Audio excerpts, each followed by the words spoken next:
صلاة الله سلام الله.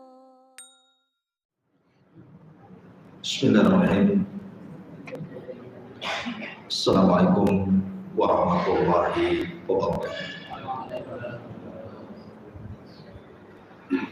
Ya Alhamdulillah wassalatu wassalamu ala Rasulillah wa ala alihi wa sahbihi wa mawalah wa la hawla wa la quwwata illa billahi wa ba'd.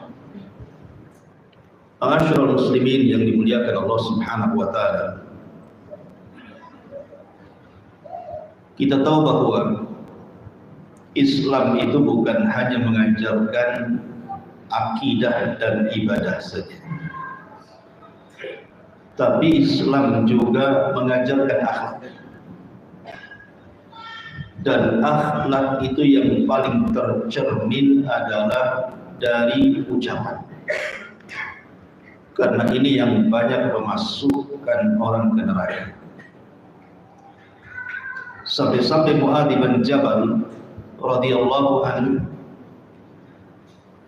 ketika berdialog dengan Nabi sallallahu alaihi wasallam,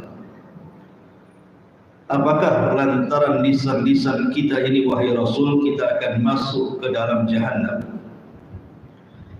Maka Rasul mengatakan, sakilatka ummuka ya Mu'adz, celaka wahai engkau wahai Mu'adz. Wa hal yakubbun nas fi nari jahannam illa hasaidu alsinatihim. Bukankah kebanyakan manusia, kata Rasul, masuk neraka jahannam itu karena hasil lisannya? Karena dari seluruh anggota badan kita yang banyak melakukan dosa itu lisan.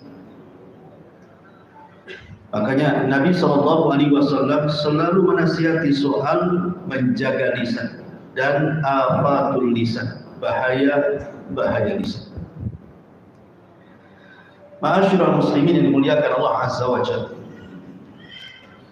Terkadang ucapan manusia, karena lidah ini tak bertulang, terkadang tidak terkontrol sehingga menyakiti manusia. Lah orang yang disakiti itu terkadang dia sakit, terkadang dia mati pelan-pelan, terkadang dia merasa malu, terasa direndahkan dan dihinakan, terkadang juga melahirkan dendam dan ingin membalas, terkadang juga dia menyendiri dan tidak mau membuka pintu karena ucapan orang. Jadi dampak ucapan orang itu bukan dampak biasa, bisa sampai membunuh dan bunuh diri karena rasa malu yang ditanggung. Makanya sering saya nasihati ikhwan semuanya dan akhwat, terutama akhwat. Kenapa saya nasihati terutama akhwat? Karena Nabi SAW kalau mencontohkan soal bahaya lisan itu kebanyakan perempuan. Contoh, ketika Nabi SAW ditanya dalam sebuah hadis ini diriwayatkan Imam Bukhari di dalam Adabil Mufrad. Seorang sahabat datang kepada Rasul, ya Rasulullah, inna fulanatan taqumul layla wa tasumun nahar wa tasaddaqat bi fuduli amwaliha wa taf'al wa taf'al. Rasul, ada seorang ibu, seorang akhwat yang kalau malam tidak pernah meninggalkan qiyamul lail, yang kalau siang tidak pernah meninggalkan puasa sunnah. Tidak ada tempat yang harus disedekahkan kecuali dia bersedekah di situ, dan dia banyak melakukan kebaikan ini dan itu. Tapi kekurangannya satu, Rasul, walakin tu'dhi jiranaha bilisaniha. Tapi wanita ini suka menyakiti tetangganya dengan lisannya. Lisannya setajam silet kata.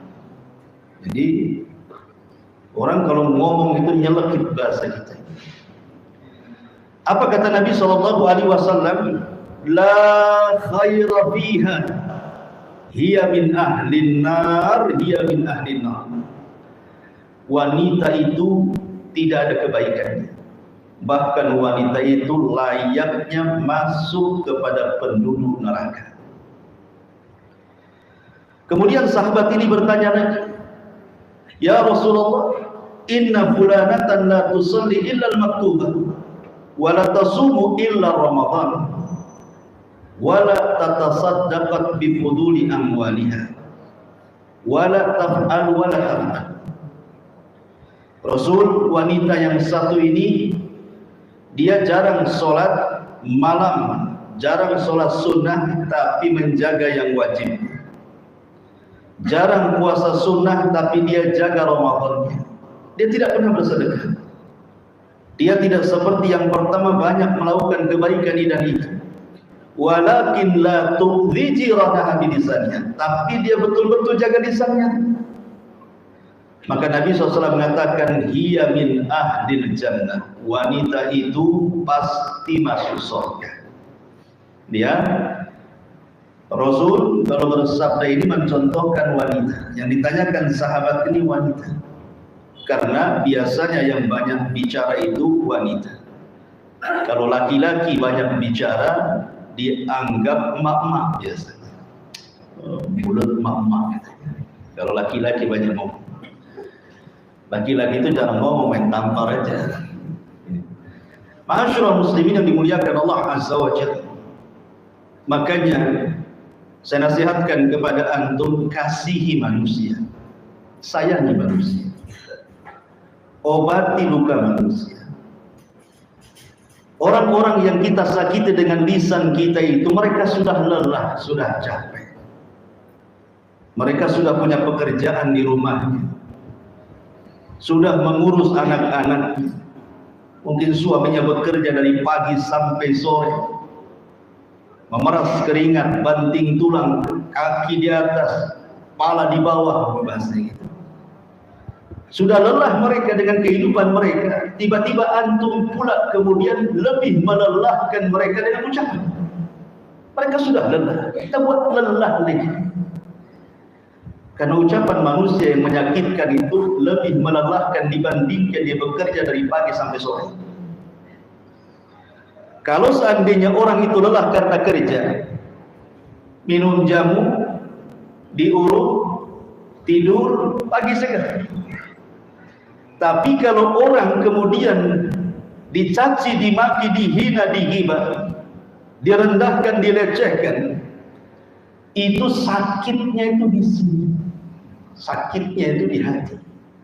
Bangun tidur itu nggak ada pil yang bisa untuk mengobati, nggak ada. Puyar bintang 7 pun tak bisa. Kenapa demikian? Karena kalau orang sudah tersakiti, sulit untuk dihilangkan itu sakit hatinya, sulit sekali. Makanya meminta maaf itu berat, dan yang memaafkan jauh lebih berat lagi. Oleh karena itulah maka sayangi mereka, jangan disakiti. Dan amalan yang paling baik di dalam Islam itu adalah jabrul qulub. Antum tahu jabrul qulub? Mengobati orang yang sedang terluka. Itu seutama-utama amal. Kalau ada orang ini tersakiti, kemudian luka hatinya, tersayat, tersobek, kemudian kita datang menghibur dia, memasukkan kesenangan ke dalam hatinya, minimalnya walaupun tidak hilang 100%, ringanlah sedikitlah beban dia. Kata Nabi SAW, tahukah kalian apa seafdal-afdal amal itu? Sahabat mengatakan Allah dan Rasulnya yang tahu. Maka Rasul mengatakan, sururun tudkhiluhu ala qalbin muslim. Kebahagiaan yang engkau masukkan ke hati manusia. Kebahagiaan yang engkau masukkan ke hati manusia. Dan orang yang mencontohkan dan yang pertama kali melakukan jabrul qulub, mengobati luka hati manusia karena sayatan ucapan orang adalah Nabi SAW. Nabi itu orangnya suka senyum. Nabi itu berbuka masam cuma 1 kali seumur hidup. Ketika dia berdakwah menghadap para pembesar Quraisy, datang Abdullah ibnu Ummi Maktum. Rasul tidak suka dengan kehadirannya, makanya kemudian Allah tegur, abasa wa tawalla. Dia berpaling dan bermasam muka. Itulah seumur hidup Rasul cuma 1 kali masam muka. Selebihnya Rasul itu tabassum, selalu tersenyum. Tabassumuka li akhika sadaqah. Senyum kamu yang kau lemparkan kepada saudaramu itu sedekah. Kalau kita terbalik, lebih banyak masam mukanya dibandingkan senyumnya. Kenapa demikian? Tak tahu, mungkin sering makan asam, tak tahu juga.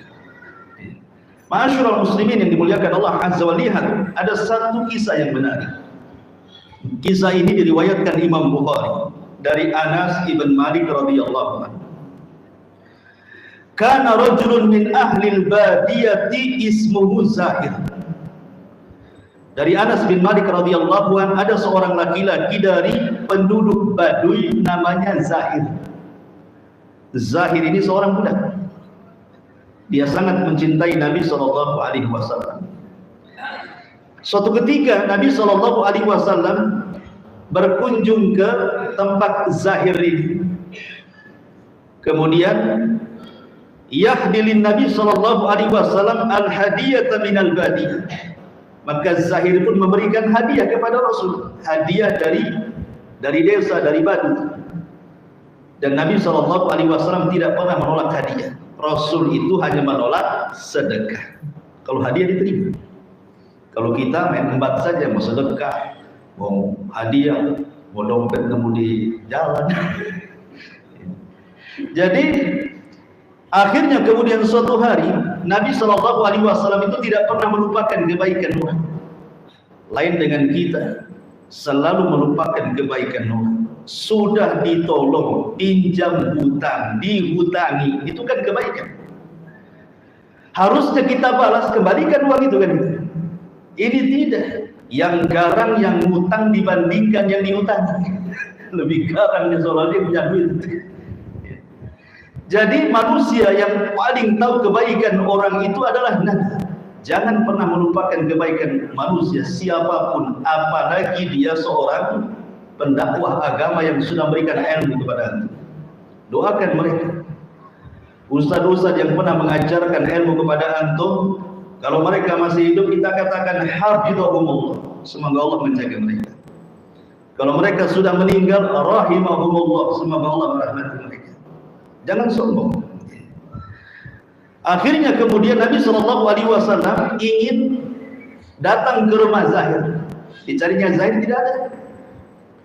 Rupanya Zahir sedang di pasar, sedang ke pasar. Kemudian orang-orang beritahu Zahir di pasar Nabi. Rasul pun ke pasar. Maka tahu bahwa satu pasar, siapa yang tidak kenal Nabi Sallallahu Alaihi Wasallam. Rasul seorang yang dihormati. Tiba-tiba melihat Zahir. Zahir ini orang yang kecil. Mungkin bahasa kitanya cebol gitu. Kecil. Tiba-tiba dipeluk dari belakang. Dipeluk dari belakang. Orang-orang pun mentertawakan yang dilakukan Nabi SAW. Karena Zahid tidak tahu siapa yang memeluk di belakang. Tiba-tiba dia melirik sedikit, rupanya Nabi SAW. Senang dia. Maka Nabi SAW kemudian memasukkan kesenangan kepada Zahid dengan bercanda. Apa kata Nabi SAW? Man yashtari hadal abd. Siapa yang mau membeli budak ini? Bercanda Rasul mengatakan seperti itu. Kata Zahir, ya Rasulullah, idzan wallahi tajidu likasi. Dan Rasul, siapalah yang mau membeli aku? Aku ini orang yang jelek. Tidak ada orang yang mau membeliku.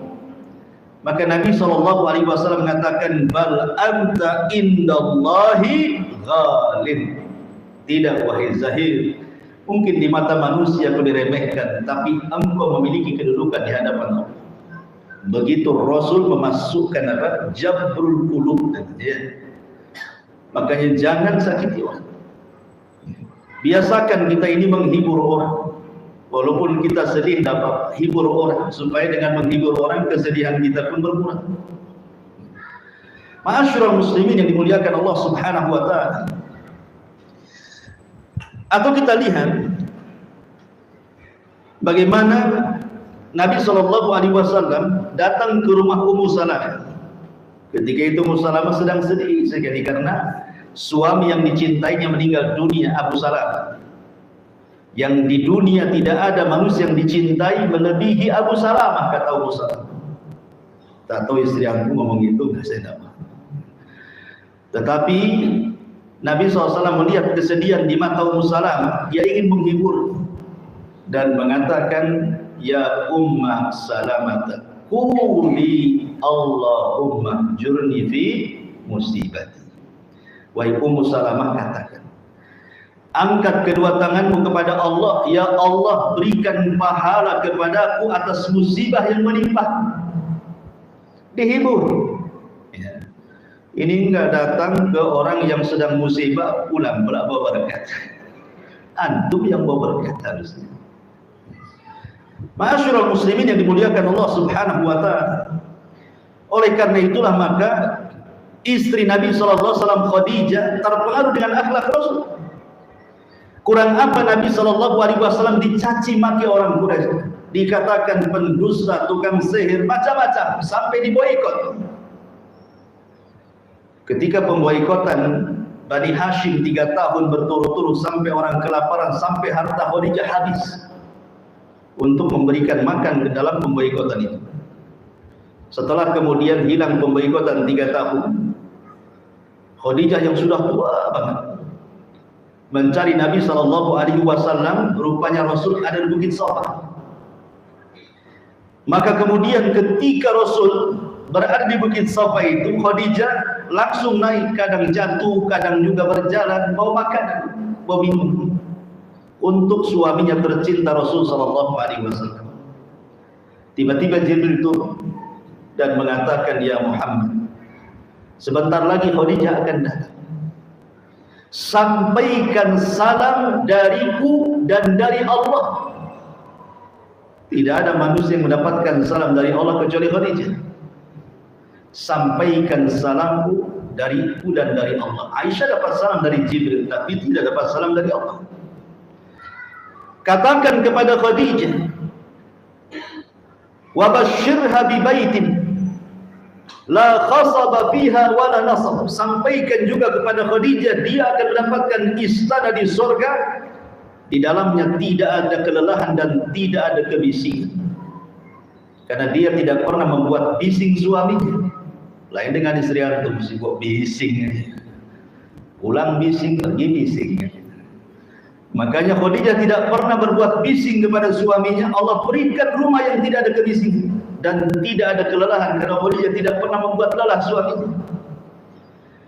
Kemudian Khadijah melihat raut muka yang Rasul yang lelah menanggung risalah Allah Azza wa Jalla. Sanulki alika qaulan tsaqila, yang menyampaikan risalah yang sakil, yang sangat berat. Dipeluknya Rasul, kemudian Khadijah pun membisikkan di telinga Nabi agar ingat akan nasihat Waraqah ibn Naufal, bahwa siapapun yang membawa apa yang kau bawa pasti akan disakiti. Bersabarlah wahai suami. Maka diperlukan itulah malaikat maut datang dan mencabut nyawa Khadijah. Khadijah meninggal di pelukan Rasul dan Rasul meninggal di pelukan Aisyah radhiyallahu anha. Kembali ma'asyiral muslimin yang dimuliakan Allah Subhanahu wa taala.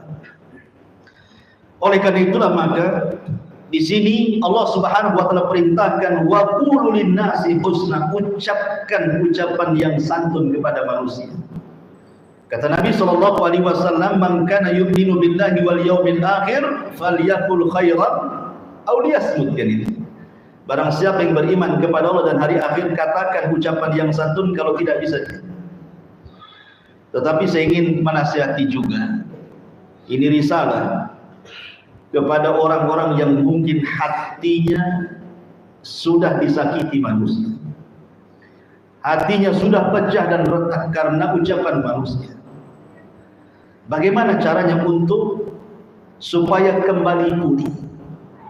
Terkadang orang-orang yang disakiti itu, ikhwatu fiddin yang dimuliakan Allah Azza wa Jalla, bisa bertahun-tahun dia tidak sembuh dari ucapan manusia itu. Sampai terkadang dia harus pindah rumah gara-gara tetangganya. Bahkan harus pindah kota karena tidak mau. Bahkan harus masuk rumah sakit. Bahkan harus kemudian dia menanggung mat dan begitu seterusnya. Kalau seandainya kita ini anggaplah orang atau korban yang disakiti manusia, kira-kira apa yang harus antum lakukan? Di sini ada beberapa kaidah. Yang pertama, sampaikan kepada istri antum. Karena yang suka sakit hati kan perempuan biasanya. Laki-laki jarang sakit hati. Laki-laki sakit jantung biasanya. Jadi yang pertama, ini kaidah. Campakkan ucapan manusia, biarkan manusia bicara, karena mereka tidak akan diam karena kita. Sejak diciptakan manusia yang namanya Adam dan Hawa, manusia itu sudah bicara. Bukan sekarang-sekarang saja bicara itu. Sejak zaman Adam manusia sudah bicara. Dan Allah ketika menciptakan manusia bisa bicara, bukan berarti kemudian orang itu diciptakan bisa bicara, bicaranya itu untuk membicarakan kita semua. Tidak. Sekali-kali saja membicarakan kita, lebihnya membicarakan orang. Mungkin lagi kesel aja dengan kita, dia bicara dengan kita kan. Tapi Allah tidak menciptakan dia bisa bicara untuk kita kan. Memang manusia sudah bicara. Maka jangan pernah kemudian menyetop manusia untuk diam karena kita. Manusia akan tetap bicara. Sampai kapanpun mereka akan bicara. Karena manusia diciptakan untuk bicara masalahnya. Oleh karena itulah maka campakkan ucapan manusia. Jadilah, kata para ulama, nasihat yang baik, antum lihat matahari dan antum lihat awan yang hitam. Banyak orang yang mencela matahari kan? Banyak orang yang mencela panas sekali. Kapan hujannya? Banyak orang yang mencela panas. Tapi apakah gara-gara matahari dicela karena panasnya tiba-tiba matahari kemudian besoknya tidak terbit? Tetap terbit dia. Ada matahari, kalau bahasa Sundanya pundung gitu. Kalau bahasa apa bahasa sini? Hah? Pundung itu apa itu? Bahasa Sunda. Kalau bahasa kitanya apa ya? Kecewa gitu. Gara-gara ucapan orang nggak mau terbit lagi dia. Kalau bahasa kita nggak mau berkawan lagi gitu. Jadi atau kita melihat awan hitam. Ada orang yang mencela hujan kan? Asik hujan saja nggak bisa. Caci maki hujan. Ada kok sebagian orang awam itu yang hujan pun dimaki dia. Tapi apakah gara-gara kemudian hujan akhirnya dimaki, kemudian besoknya tidak hujan dan seterusnya tidak hujan? Tidak, juga tetap aja dia hujan. Maka jadilah matahari dan awan. Kalaupun antum dicaci maki, biarkan saja. Sampai kapanlah orang itu mencaci maki kita? Manusia itu akan bicara, biarkan dia bicara. Sesuka dia, biarkan dia bicara. Ada satu kisah, memang kisah ini disebutkan di dalam riwayat, diperselisihkan oleh para ulama. Kisah ini lebih dekat ke lemah dibandingkan ke sahih. Ketika Allah Subhanahu wa taala mengatakan ya ayyuhalladzina amanu la takunu kalladzina adaw Musa fabarra'ahu Allahu mimma qalu wa kana indallahi wajiha. Wahai orang-orang yang beriman, janganlah seperti orang-orang yang menyakiti Nabi Musa dengan lisannya.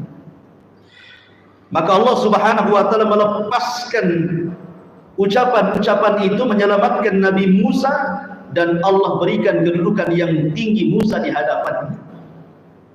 Ikhwan, Nabi Musa itu nabi yang paling masyhur dari nabi-nabi Bani Israel. Tidak lepas dari cacian Bani Israel.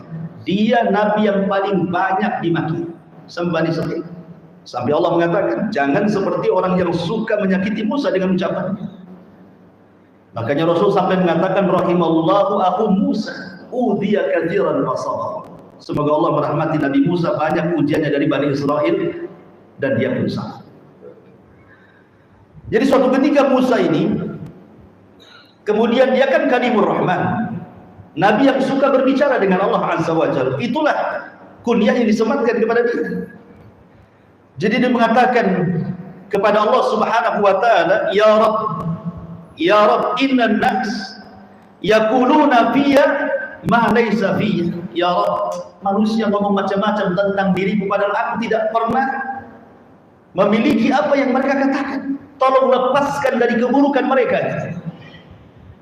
Apa jawaban Allah Subhanahu wa taala? Ya Musa, lam aj'al dzalika li nafsi fa kaifa aj'aluhu laka. Ya Musa, jangan lagi dirimu, aku pun tidak selamat dari celaan makhluk. Allah saja dicela, apalagi Nabi Musa, apalagi kita. Allah dikatakan salisu salasa, satu di antara tiga Tuhan. Allah Subhanahu wa taala dikatakan bakhil oleh orang-orang Yahudi. Mereka mengatakan innallaha fakir wa nahnul aghniya. Allah itu fakir, kami yang kaya, kata orang Yahudi. Aku saja loh tidak lepas dari celaan makhluk. Apalagi kamu, katanya. Apalagi antum. Paham ya? Maryam, ibu-ibu dengarkan ya, di atas ke di bawah, samping kiri ke samping kanan, di mana-mana lah pokoknya ibu-ibu. Maryam itu wanita suci, tidak pernah keluar dari mihrab. Kerjanya hanya ruku, sujud, zikir, ibadah. Itulah Maryam. Tetapi wanita sesuci Maryam tidak lepas daripada tuduhan. Dituduhnya dia berzina, dan Isa anaknya dikatakan anak zina. Sampai sekarang orang-orang Yahudi menganggap Maryam itu berzina. Ummul Mukminin Aisyah radhiyallahu anha juga sama mendapatkan tuduhan, kan? Dari siapa? Dari orang-orang munafik, bahwa Aisyah berzina dengan Safwan ibn Mu'attil, sampai tersebar tuduhan zinahnya Aisyah dengan Safwan pada tidak benar di seantero kota Madinah. Kalau saat itu ada WhatsApp, kalau saat itu ada Instagram, kalau saat itu ada YouTube, mungkin akan dibuat media oleh orang-orang munafik untuk disebarkan berita hoax.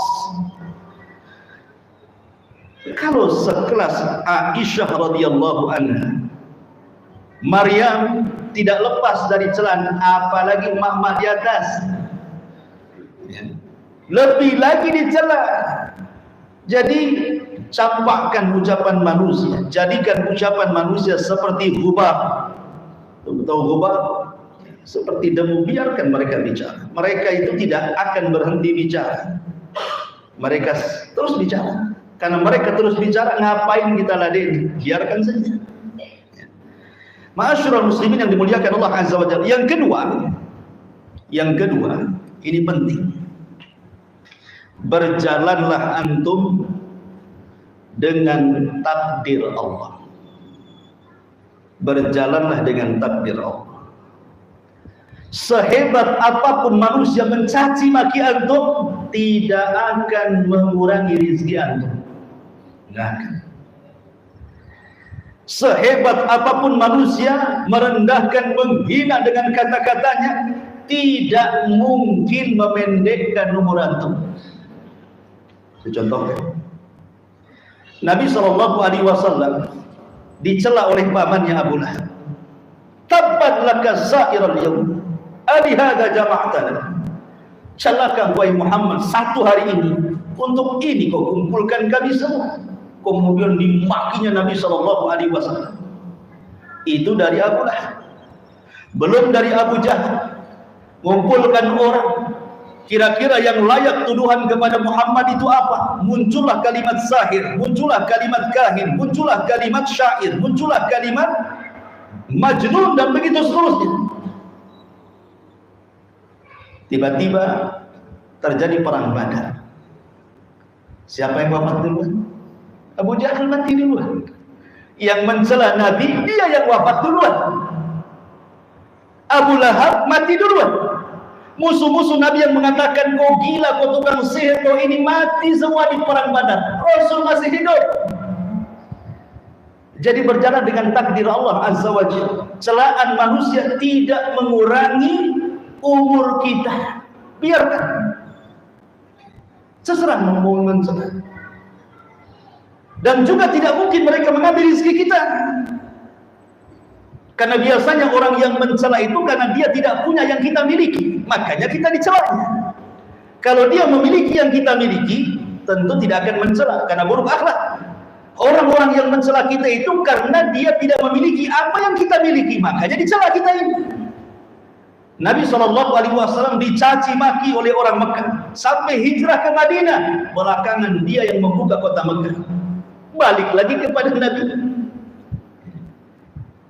Siapa lagi? Nabi Musa alaihi salatu wassalam terusir dari Mesir, kemudian sampai ke Madian, balik lagi dia ke Mesir dan membawa Bani Israel.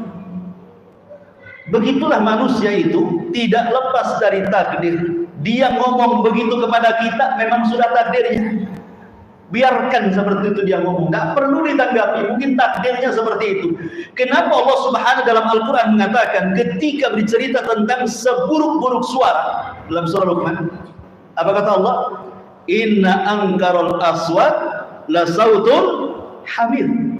Seburuk-buruk suara itu adalah suara keledai, bukan kedelai, keledai. Ya. Itu seburuk-buruk suara kata Nabi. Allah yang menciptakan keledai, Allah yang membuat bicara keledai, Allah yang mengatakan seburuk-buruk suara keledai. Apa maksudnya? Allah yang menciptakan keledai, Allah yang menciptakan suara keledai, Allah pula yang mengatakan seburuk-buruk keledai. Jadi kalau ada orang yang buruk ucapannya, dia yang menciptakan Allah, ya kan? Dia pula yang menciptakan manusia bisa bicara. Kemudian dia berbuat buruk kepada kita dengan ucapannya, maka Allah mengatakan dia orang yang seburuk-buruk manusia. Jadi ada orang-orang itu kayak keledai. Jadi kalau ada orang yang mencaci maki antum, siapa dia? Keledai gitu. Gitu ya, paham ya? Jadi tenanglah kita ini ya, tapi jangan pula antum dikeledai-keledaikan, dasar keledai, enggak gitu. Ini saya menceritakan ya, sudah anggap saja, biarin saja. Tapi antum berjalan dengan takdir. Tenang antum kalau berjalan dengan takdir. Sebelum dia mencaci maki kita, loh, sudah ditulis 500 tahun sebelum Allah menciptakan langit dan bumi bahwa dia akan mencaci maki kita. Lalu apa masalahnya? Antum akan menyetop, dia tidak bisa mentakdirnya hari itu dia harus ngomel sama antum. Makanya tenang hati antum di sini. Ini yang kedua. Yang ketiga, pandang sejarah Nabi. Apa sih musibah yang antum rasakan itu? Semua pernah dialami Nabi. Apa? Antum dicaci maki, Nabi dicaci maki. Bahkan mungkin lebih. Antum belum pernah dilempari batu, Nabi sudah dilempari batu. Antum belum pernah dilempari kotoran, Nabi sudah dilempari kotoran. Antum belum pernah diletakkan duri-duri depan rumah, Nabi sudah letakkan duri depan rumah. Dia sekarang beling atau paku gitu. Biasanya paku itu ditaruh di jalan-jalan sama bengkel tambal motor. Kalau tidak jujur itu. Jadi lihat sejarah Nabi. Kalau sejarah Nabi itu kita lihat dari sisi musibahnya, ya, kita tenang. Ya sejarah Nabi itu kan konflik dari lahir sampai meninggal. Tapi kita lihat musibah yang diderita Nabi. Kalau kita katakan anak kita meninggal, Nabi lo anak-anaknya meninggal dunia semua. Ada yang baik, ada yang besar. Kalau kita merasa kita ini fakir miskin, Nabi pun pernah fakir miskin mengembala kambing. Fil qararit, di tempat-tempat orang kaya, orang Arab yang sedikit upahnya. Kalau kita pernah sakit, Nabi juga sakit, apa masalahnya? Makanya kalau seandainya kita dicela, Nabi saja dicela, tenang kita. Ini poin yang ketiga. Poin yang keempat, jangan mengharap semua manusia ridha kepada Anda. Karena ada istilah ridhon nas ghayatun la tudrak, bahwa mencapai keridhaan manusia itu sesuatu yang mustahil didapat. Berbuat baik saja dicaci, apalagi berbuat jahat. Ustaz saja dicaci, dimaki. Ustaz jelas-jelas ustaz gitu ya. Tergelincir dia sedikit, habislah dia. Tergelincir sedikit sudah habis. Apalagi antum. Jadi kita katakan bahwa jangan mencari ridha manusia, mustahil. Berjalanlah normal manusia. Karena sudah azan yang terakhir. Letakkan ucapan manusia di bawah kaki antum ya Pak. Letakkan ucapan manusia di bawah kaki antum, supaya hati antum itu tidak bergerak. Hatinya orang-orang yang berakal, hatinya orang-orang mulia itu la tataghayyar, tidak mungkin berubah. Mau dicela orang tetap seperti itu, mau dipuji orang tetap seperti itu. Jadikan pujian dan juga celaan itu sama. Jangan kalau dipuji besar kepala, kalau dicela kecil pula kepala. Jangan seperti itu. Hati orang mulia itu tidak akan berubah. Anda memuji saya, tetap saja saya seperti ini. Anda mencela saya, tetap saja saya berdiri seperti ini. Maka kita bisa menguasai diri sendiri. Karena kemuliaan itu ada pada diri sendiri. Kalau memang kita sudah diangkat oleh Allah Subhanahu wa taala, derajat kita satu dunia merendahkan, tidak mungkin kita rendah. Tapi kalau Allah sudah merendahkan kita, satu dunia memuji kita, tidak mungkin terangkat. Maka ini kaidah, jangan dengan ucapan manusia letakkan di kaki kita. Jadikan hati tetap menggunung, samakan antara celaan dan juga pujian. Oh, itu baru mantap. Ya, masih banyak kaidahnya, kita lanjutkan minggu depan. Subhanallah bihamdika, asyhadu an la ilaha illa anta, astaghfiruka wa atubu ilaik. Allahu ta'ala. Assalamualaikum warahmatullahi wabarakatuh.